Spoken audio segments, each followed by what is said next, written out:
সুপ্রিয় শিক্ষার্থী, আজকে তোমাদের সামনে প্রিপজিশনের আরেকটি মজাদার বিষয় নিয়ে হাজির হয়েছি। সেখানেও অন এবং ইন এর ব্যবহার রয়েছে। উদাহরণ হিসাবে, the teacher sits on the chair, the teacher sits in the chair. এখানে হবে অন দ্য চেয়ার, আর একটাতে ব্যবহার করলাম আমরা ইন দ্য চেয়ার। কখন চেয়ারের আগে ইন হবে আর কখন চেয়ারের আগে অন হবে, দ্যাট ইজ দ্য কোয়েশ্চেন। অধিকাংশ শিক্ষার্থী সব সময় চেয়ারের আগে অন ব্যবহার করে থাকেন। তাদের একটা ধারণা হলো যে চেয়ারের উপরে বসা, তার মানে অন দ্য চেয়ার।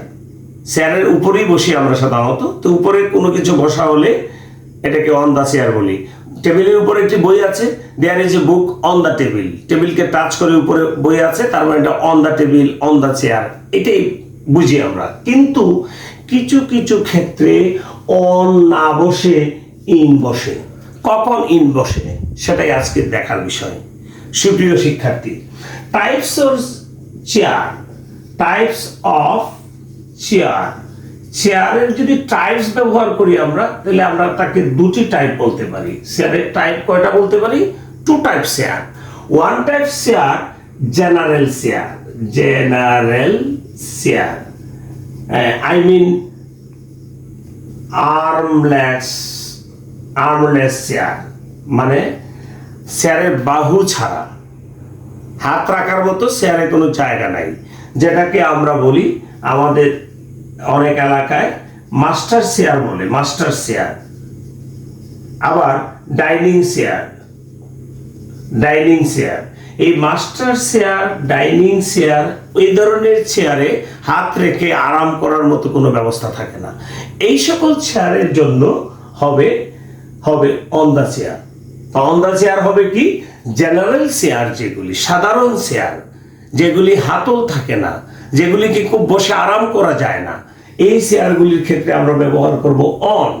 আর যে চেয়ারের মধ্যে হাতল থাকে, হাত রাখার জায়গা থাকে, অথবা তাকে আরাম করার জন্য, রিল্যাক্স করার জন্য বিভিন্ন রকমের চেয়ার রয়েছে, যে চেয়ারগুলি কমফোর্টেবল, এই চেয়ারের ক্ষেত্রে হবে ইন দ্য চেয়ার।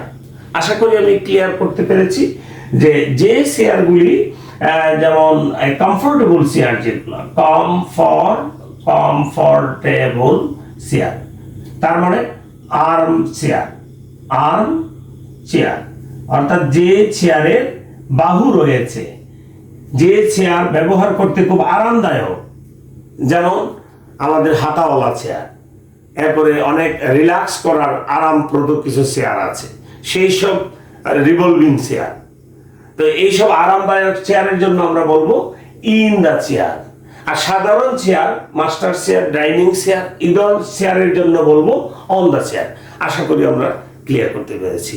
আজকের পর আমাদের অন দ্য চেয়ার আর ইন দ্য চেয়ার এর কোনো কনফিউশন থাকবে না। ধন্যবাদ সবাইকে।